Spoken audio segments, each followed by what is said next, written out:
Hello students, स्वागत है मेरे नए वीडियो में। और आज के इस वीडियो में हम लोग क्लास 12 फिजिक्स का लेसन नंबर 4 गतिमान आवेश तथा चुंबकत्व के एक नए टॉपिक के बारे में पढ़ेंगे। और आज का जो टॉपिक है हमारा वो बेसिकली जितने भी फॉर्मूले हमने अब तक पढ़े हैं उन्हीं सारे फॉर्मूलों पर रिलेटेड न्यूमेरिकल प्रॉब्लम्स हैं कि किस तरह से सवाल जो होते हैं, न्यूमेरिकल प्रॉब्लम जो होते हैं इंटर के पेपर में या बोर्ड के पेपर में पूछे जाते हैं। ठीक है, तो अब तक हम लोगों ने जितना भी फॉर्मूला पढ़ा है उन सारे से रिलेटेड एक एक क्वेश्चन सॉल्व करेंगे ताकि हमको ये पता चल जाएगा कि पेपर में क्वेश्चन किस तरह से पूछे जाते हैं। ठीक है, तो चलिए पहला क्वेश्चन जो है वो क्या है। 20 सेंटीमीटर त्रिज्या के वृत्ताकार लूप में 10 एम्पियर की धारा बह रही है। लूप के केंद्र पर चुंबकीय क्षेत्र की गणना करें। देखिए, हमने आपको एक फॉर्मूला डिराइव करवाया था जिसमें ये था कि किसी वृत्ताकार लूप या कुंडली के केंद्र पर चुंबकीय क्षेत्र का मान कैसे निकालते हैं, इसका फॉर्मूला क्या है। तो उसका फॉर्मूला पहले हम लोग ये लिखेंगे कि क्या क्या चीजें दी गई हैं। लिखेंगे दिया हुआ है, दिया है, क्या क्या चीज दिया है ये देखिए। पहले वृत्त की त्रिज्या, वृत्ताकार लूप की त्रिज्या, वृत्ताकार लूप की त्रिज्या कितनी दी गई है 20 सेंटीमीटर। तो सेंटीमीटर में है तो इसको हम लोग मीटर में पहले चेंज कर देंगे। तो मीटर में चेंज करेंगे तो क्या होगा, 100 से भाग देना पड़ेगा, यानी 1/5 मीटर हो जाएगा। ठीक है, आर्यन बात समझ में। उसके बाद धारा का मान कितना दिया हुआ है 10 एम्पियर। और वृत्ताकार जो लूप है उसके केंद्र पर चुंबकीय क्षेत्र का मान, तो पहले हम लोग फॉर्मूला लिखेंगे। वृत्ताकार लूप के केंद्र पर चुंबकीय क्षेत्र का मान यानी बी का मान क्या हो जाएगा, μ0I/2r। किसी भी वृत्ताकार लूप के केंद्र पर जो चुंबकीय क्षेत्र का मान होता है B = μ0I/2r होता है। ठीक है, अब इसमें हम लोग सारे मान रख लेंगे और रख के मल्टीप्लाई कर देंगे। म्यू जीरो का जो मान होता है वो होता है 4π10⁻⁻⁷। आई का जो मान है 10 एम्पियर है। 2 आर का मान 1/5 है। ठीक है, तो ये हो जाएगा 4π × 10⁻⁻7 × 10 और नीचे जो है 2 × देखिए 1/5 उल्टा होके ऊपर आ जाएगा 5। ठीक है, 2 से कट जाएगा। अब ये हमारे पास क्या हो गया 4 × पाई की वैल्यू 3.14 × 5 × 5 = 25 और 10⁻⁻7।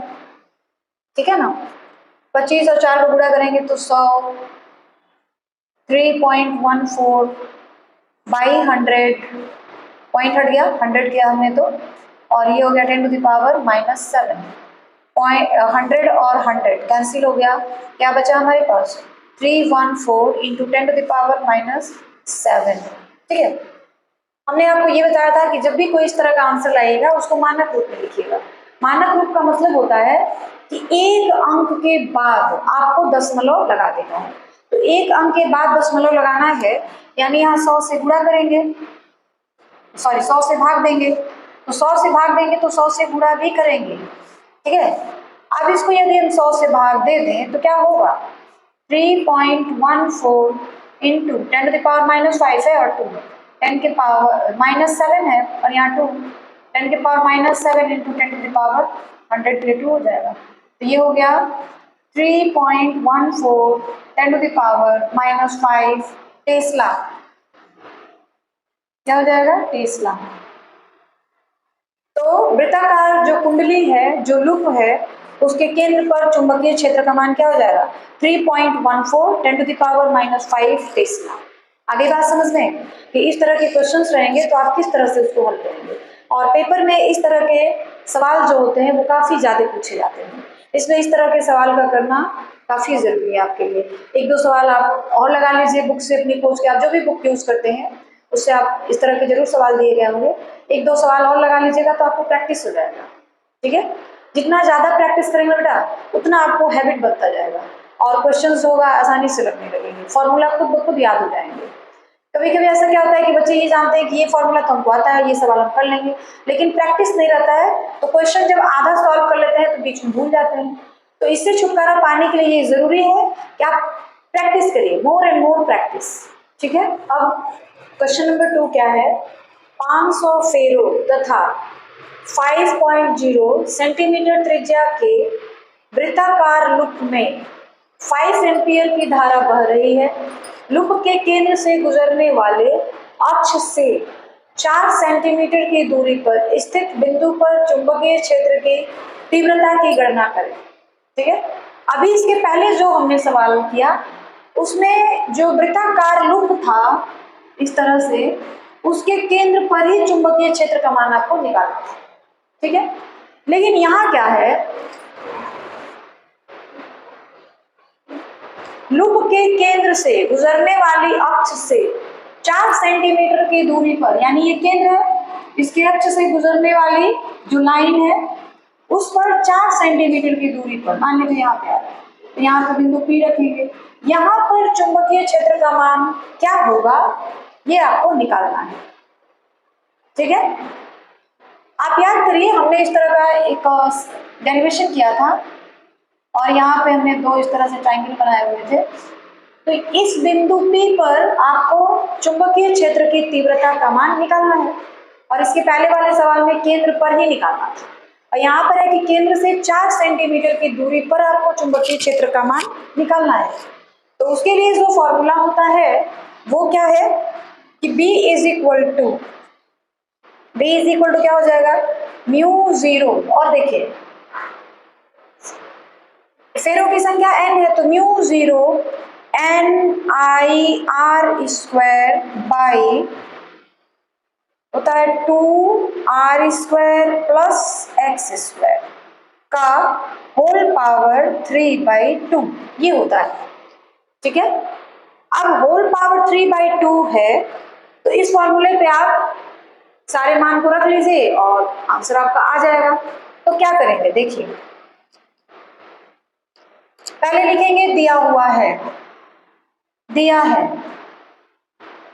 n फेरो की संख्या 500, त्रिज्या r is equal to 5 centimetre, I का मान 5 एम्पियर और जो x है x का मान 4 सेंटीमीटर। सबसे पहले आपको क्या करना है, जो भी दूरियां सेंटीमीटर में दी गई हैं उसको मीटर में बदलना पड़ेगा। तो ये हो जाएगा 5/100 यानी 1/20 मीटर और ये हो जाएगा 4/100 यानी 1/25 मीटर। क्लियर है, या आप चाहे तो इस तरह लिख सकते हैं 0.05 मीटर और इसको लिखेंगे 0.04 मीटर, ये दोनों चीजें सही है, 1/20 1/25 या ये। क्लियर है, बातें समझ आ रही है आपको। अब हमको जो जो मान यहाँ पे दिए गए हैं उन सारे मानों को यहाँ पे लिख डालना है, भर देना है। तो क्या करेंगे हम लोग, B is equal to formula है यहाँ पे देखिए म्यू 0, तो म्यू 0 का जो मान होता है वो क्या हो जाता है 4 pi into 10⁻⁻7।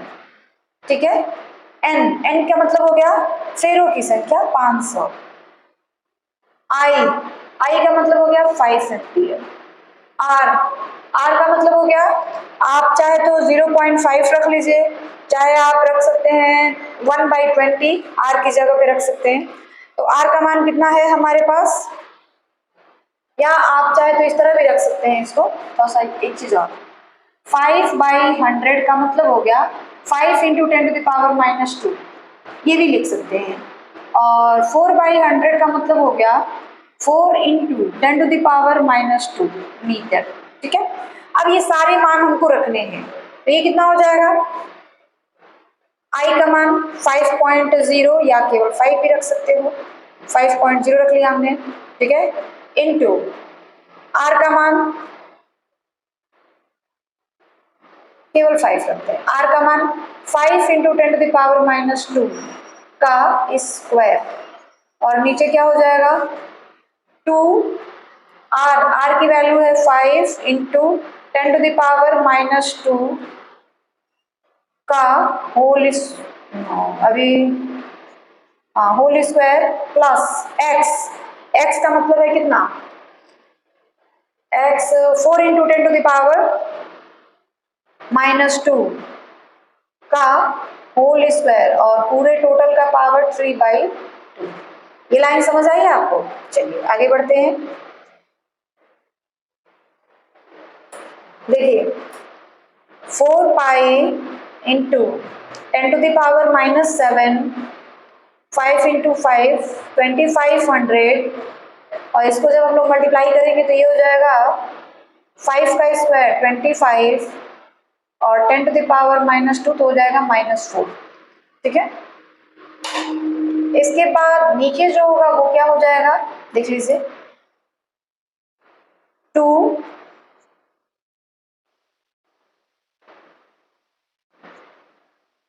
5 into 10⁻⁻4 plus 16 into 10⁻⁻4 whole power 3/2।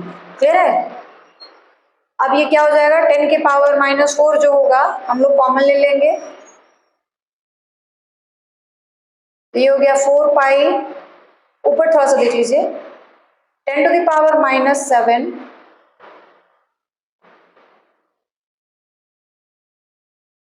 और ये हो जाएगा 25 इंटू 100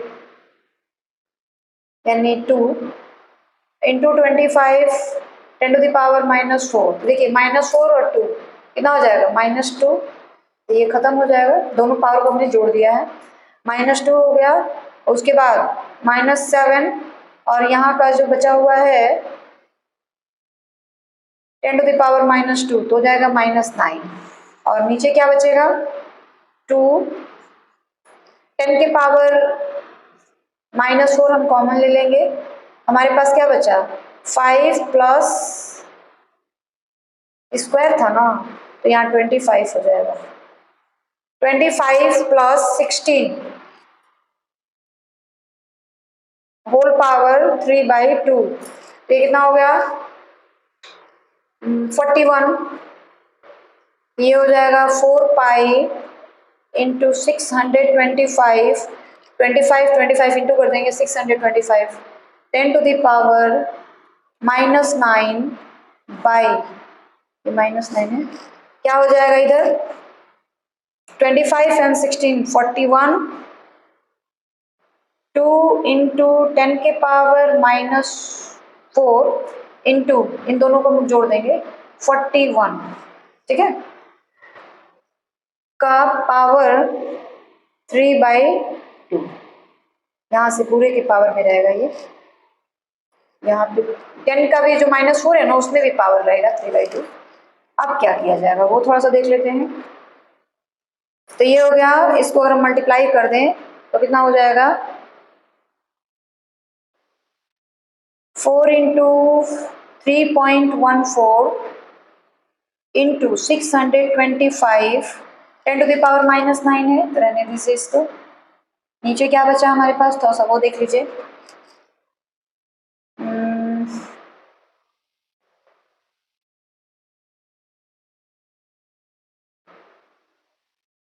ऊपर हम लोग काट सकते हैं, ये 2 से हम काट दिए, 2 बार में कैंसिल, तो यहाँ 2 आ जाएगा, काट देंगे उतना छोटा हो जाएगा।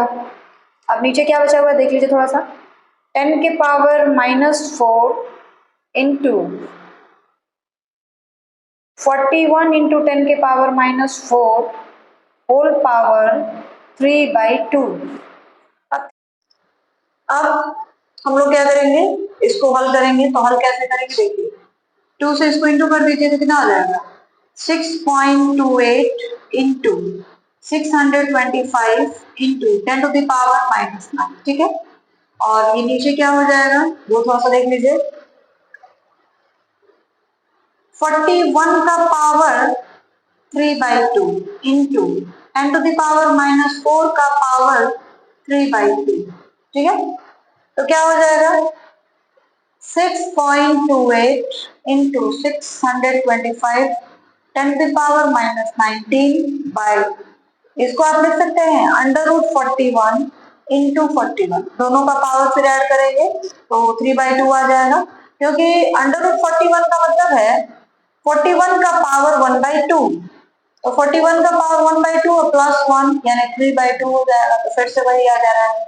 और यहाँ पे हम लोग कर लेंगे तो ये हो जाएगा 10 के पावर -6, काट देंगे इसको 2 से तो -6 आ जाएगा। अब -6 को ऊपर ले लेंगे, तो -6 को जब हम ऊपर ले जाएंगे तो 628 इंटू 625 इंटू 10⁻, देखिए -6 से ऊपर आएगा तो +6 हो जाएगा, यानी 9 में से माइनस कर देंगे तो 10 के पावर -3 बच जाएगा। अब नीचे क्या बचेगा 41 इंटू √41 की जो वैल्यू हो जाएगी वो हो जाएगी लगभग 6.4, ठीक है। अब इन सारे को हम लोग को सॉल्व करना है और सॉल्व करेंगे तो हमारा आंसर आएगा 0.015 न्यूटन प्रति एम्पियर मीटर, ये हमारा आंसर हो जाएगा, ठीक है। तो इस तरह के सवाल जो होते हैं बोर्ड के पेपर में पूछे जाते हैं। इसके पहले वाले क्वेश्चन में था कि केंद्र पर ही निकालना था, और यहाँ पे जब केंद्र से उसके अक्ष पर किसी दूरी पर भी पूछा गया हो, 4 सेंटीमीटर दूरी, 5 सेंटीमीटर दूरी, 10 सेंटीमीटर दूरी पर अगर चुंबकीय क्षेत्र का मान निकालना हो तब के लिए ये फॉर्मूला होता है, ठीक है। तो आपको मेन फॉर्मूला याद रखना है कि वृत्त के केंद्र पर क्या होता है और वृत्त के केंद्र से अक्ष पर 4 सेंटीमीटर या 10 सेंटीमीटर या 50 सेंटीमीटर दूरी पर जो होता है चुंबकीय क्षेत्र का मान क्या होता है। तो इस तरीके से आप ये जो इस टाइप के सवाल होंगे केंद्र से कितनी दूरी पर चुंबकीय क्षेत्र का मान निकालना है आप आसानी से इसको बना सकते हैं। आगे बात समझ लेना, चलिए आगे बढ़ा जाए। अब हम लोग क्वेश्चन नंबर 3 जो एक अलग तरह का सवाल है, एक सीधे तार में 10 एम्पीयर की धारा बह रही है, इससे 20 सेंटीमीटर की दूरी पर एक इलेक्ट्रॉन 1.0 इंटू 10 के पावर 6 मीटर प्रति सेकंड के वेग से गतिमान है, तो इलेक्ट्रॉन पर लगने वाले बल का परिमाण ज्ञात करें, ठीक है। तो लगने वाले बल का परिमाण और परिमाण ज्ञात करना है, तो सबसे पहले हम लोग क्या करेंगे चुंबकीय क्षेत्र का मान निकालेंगे, ठीक है। तो सॉल्यूशन पहले तो लिखिएगा दिया हुआ है, दिया हुआ है, क्या क्या दिया है, आई का मान 10 एम्पियर, आर या कहा जाए कि डी का मान 20 इंटू 10⁻⁻2 मीटर और भी वेग दिया हुआ है 1.0 10 के पावर 6। तो सबसे पहले हम लोग चुंबकीय क्षेत्र का मान निकालते हैं। चुंबकीय क्षेत्र का मान हो जाएगा μ0I/2πd, ठीक है।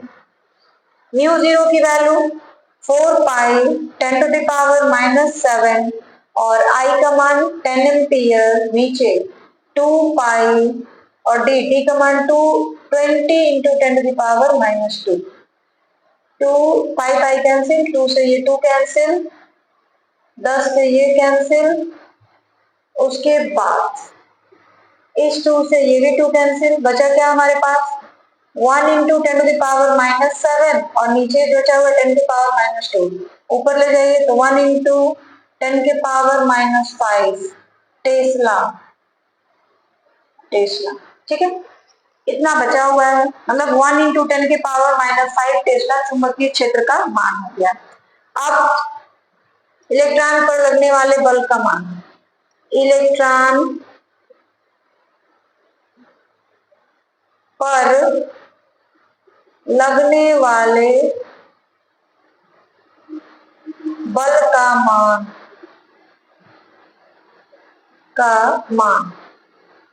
जबकि वो भी वेग से गतिमान है, तो F इज इक्वल टू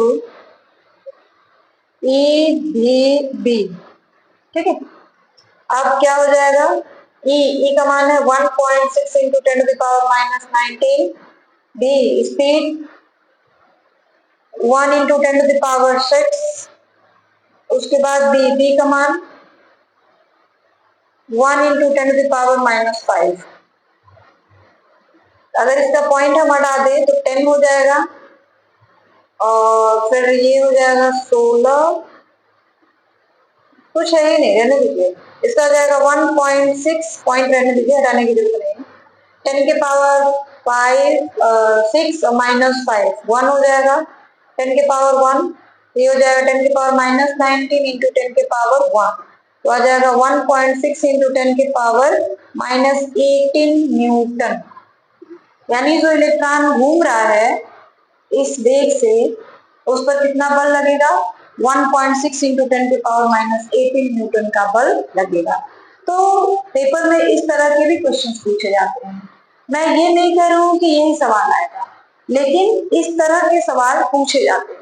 आपके पास जो भी बुक हो, एनसीईआरटी की बुक हो, किसी और राइटर की बुक हो, या एग्जाम के हिसाब से बहुत सारे बुक्स आते हैं, आप कोई भी बुक उठा के देखिए, इस तरह के क्वेश्चंस अगर दिए हैं तो उसको आप हल करिए। जितना ज्यादा से ज्यादा हो सके प्रैक्टिस करिए। प्रैक्टिस नहीं ना करोगे बेटा तो एक भी न्यूमेरिकल प्रॉब्लम सॉल्व नहीं हो पाएगा। इसलिए आपको जितना लग सकता है आप उतनी ज्यादा न्यूमेरिकल लगाने की कोशिश करिए। ठीक है, तो ये चीज क्लियर हो गई है। ये क्वेश्चन आपको समझ आ गया है। इस तरह के सवाल आएंगे तो आप कर लेंगे आसानी से। ठीक है ना, आगे बढ़ा जाए। चलिए अब हम लोग एक और सवाल हल करते हैं। ये सवाल अलग टाइप का है, देख लीजिए। दो बहुत पतले, बहुत बड़े और सीधे तार के बीच की दूरी 10 सेंटीमीटर है। इनमें से एक तार में 5 एम्पियर की तथा दूसरे तार में 15 एम्पियर की धारा प्रवाहित हो रही है। तो बिंदु P पर चुंबकीय क्षेत्र का मान ज्ञात करना है। ठीक है, देख लीजिए चित्र बना हुआ है। चित्र के हिसाब से, तो चित्र के हिसाब से किसी भी सीधे लंबे तार के लिए चुंबकीय क्षेत्र का मान क्या होता है? B बराबर जो फॉर्मूला होता है, अभी हमने किया था फॉर्मूला, μ0I/2πd, यही होता है ना। तो अब दो तार हैं ए और बी, तो दोनों के लिए हम लोग अलग अलग चुंबकीय क्षेत्र का मान निकालेंगे। और दोनों की दिशा देखिए विपरीत हो, तो दिशा विपरीत होने के कारण दोनों का चुंबकीय क्षेत्र निकालकर बिंदु P पर जब परिणामी चुंबकीय क्षेत्र का मान निकालना पड़ेगा तो दोनों को आपस में माइनस कर दें, घटा दें, क्योंकि दोनों की दिशा जो है वो विपरीत है। चलिए देखते हैं। 5 एम्पियर धारा वाले तार के कारण बिंदु P पर चुंबकीय क्षेत्र B1 बराबर क्या हो जाएगा? फॉर्मूला यही वाला रखा जाएगा, μ0 यानी 2 μ0 तो हो जाएगा 4π10⁻⁻7 I, तो 5 एम्पियर की, और नीचे हो जाएगा 2π और d का मान P से ये कितनी दूरी पर है? P से जो है दूरी कितनी दी गई है? 4 सेंटीमीटर दी गई है।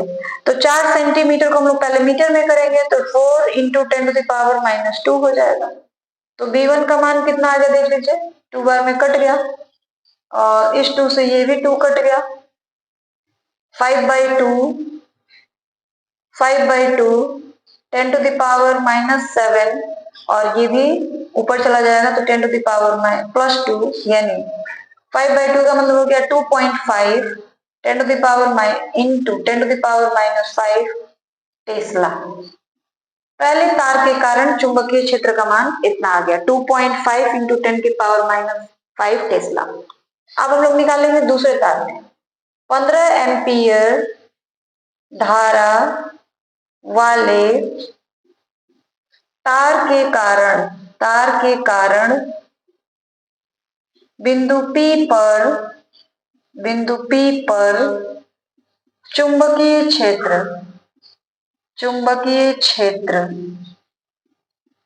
यानी B2 बराबर क्या हो जाएगा?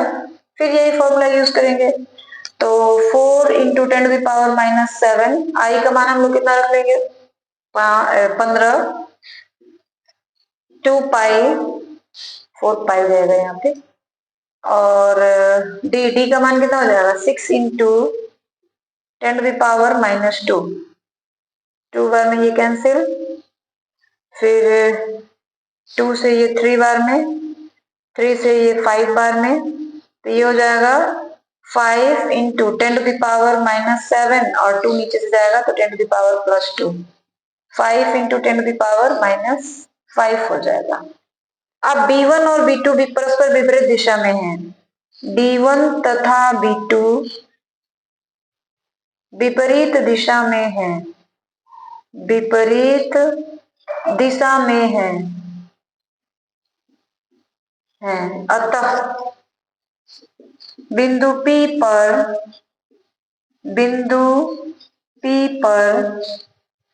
परिणामी चुंबकीय क्षेत्र